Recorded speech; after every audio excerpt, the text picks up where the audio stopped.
Now let's take a look at my toiletries kit. This is as plain Jane as it gets. I just grabbed a 1 gallon freezer bag and put everything in it I wanted. Part of the reason I did that was when you go through airport security, they're going to want to see the things that you're bringing that are liquid. So if you've got any amount of shampoo or toothpaste, they want to be able to get at that really easily. The second reason is if something goes wrong and my shampoo spills everywhere, I don't want it to get it on all my clothes and the other things in my bag. So having a Ziploc bag was convenient for the airport security. It keeps things from getting messy, and it's really easy to just see through it and see what's inside.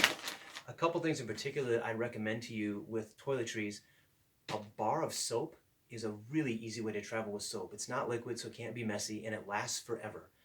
Other than that, I chose to grab my shampoo from home and to put it in a small travel container just so that I can enjoy a little scent of home when I'm away in some foreign land with everything different. So other than that, I threw in a washcloth. I don't think I ever used it. Someone online recommended that. I didn't find a use for that, but it's still in my bag. You can just try things out as you want. Some things will be more useful than others, but basically anything that you use in the bathroom cupboard every day, think about how you can bring it, and bring it perhaps in smaller quantities when you're traveling. This has been Traveler Rob.